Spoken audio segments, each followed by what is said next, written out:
The UN-organised Conference of the Parties, COP, is organising its 21st annual meeting on climate change in Paris, the so-called COP21.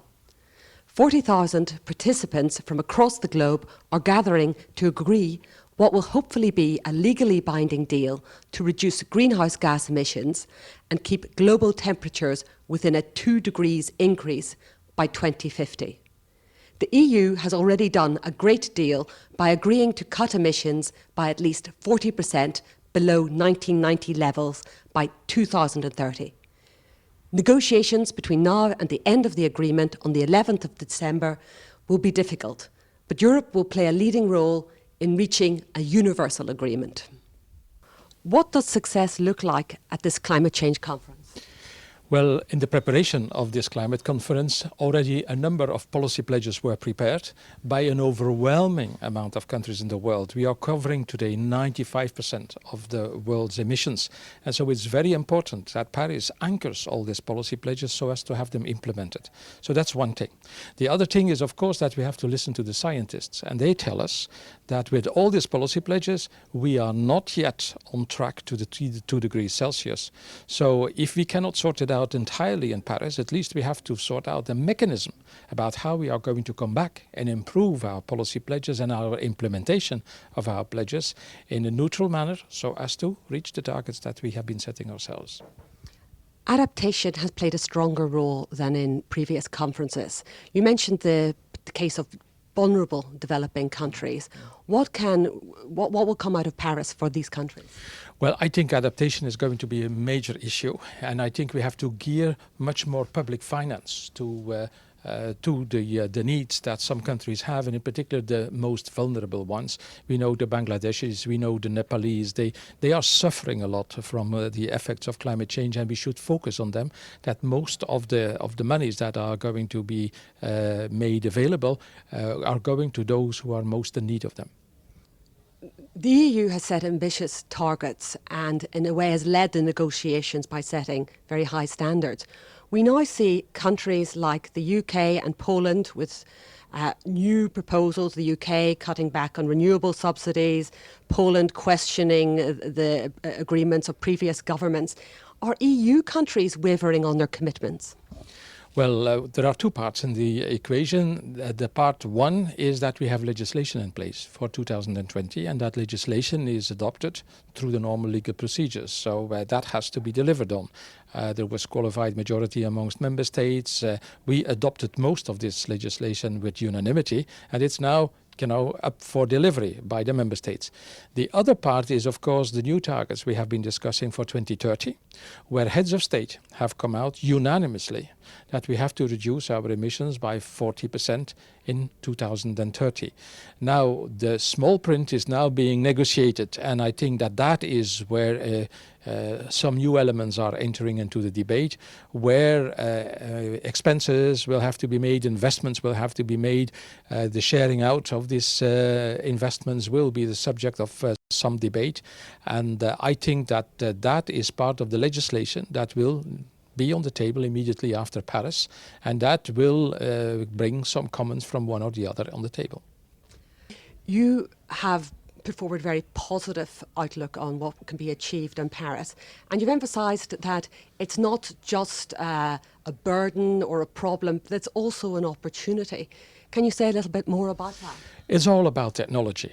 We have seen in the European experience that there is no conflict between economic growth and bringing down emissions, provided you use the right technology. And investing in renewable technology or in energy efficiency is creating jobs, is creating new opportunities, economic opportunities. And we should get away from focusing all too much on the downside. The upside is that there is no conflict, as we have been proving in our data. GDP since 1990 is up with 46%, and our emissions are down with 23%. And that is now exactly the sort of figures that we are seeing in the policy pledges made by China or India or United States. More than 170 countries, representing more than 90% of global emissions, have already made pledges to reduce their greenhouse gas emissions. Chinese President Xi Jinping has outlined a national climate change programme and called for action in the UN, while the United States President, Barack Obama, has staunchly defended his determination to act on climate change. Look at what's happening right now. Every serious scientist says we need to act. The Pentagon says it's a national security risk. Miami floods on a sunny day, and instead of doing anything about it, we've got elected officials throwing snowballs in the Senate. Okay, I think I got it, bro. It is crazy. What about our kids? What kind of stupid, short-sighted, irresponsible bull? Whoa! Hey! What? Okay, no. Thomas Spencer, IDDRI. You've done a report that you presented today on the national contributions that have already been proposed. What would you say overall about what's being proposed before the conference? So first of all, it's a very positive step that so many countries have proposed their contributions. We have 95% of global emissions covered, so all the major players, and that was a key objective, to have something that included the emerging countries, the United States, and so on. So that's the first point. Secondly, if we look in detail at the contributions, we can see that many countries, in fact the majority, are proposing serious ambitious actions that imply that they will accelerate their action on climate change. So that's a very positive thing that we can see. The third message that I would say is that despite this positive progress, the contributions as such don't yet add up to 2 degrees. So we will have to continue working, and that's why Paris needs to agree to a mechanism that can allow us to strengthen regularly, predictably, and indeed rapidly these contributions. Simone Amore, Head of European Affairs, Enel. Your group operates in over 30 countries across 4 continents in the distribution of gas and electricity. Is business, particularly your business, part of the solution or part of the problem? No, we are clearly part of the solution. A large part of our investment plan is focused on renewables, in smart grids. That means digitalization of the grids, which make possible to produce through renewables in a very efficient way all around the world.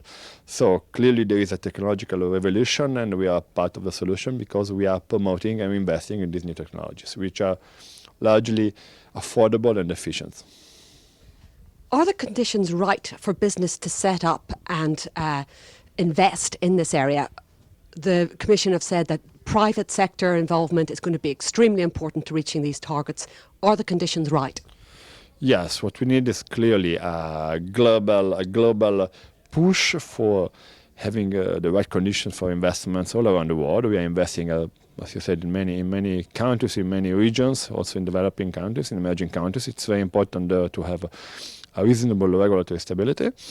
Renewable technologies are very competitive in many of those regions. Are probably solution number 1 in terms of cost efficiency. So what we need is to have a sound regulation, and we do believe that the approach of the COP, which will be largely based on the domestic pledges, will create a very positive condition for investments, because many countries will promote renewable investments, for example, under the umbrella of this multilateral agreement. That would be the perfect condition to allow private companies to go there and invest.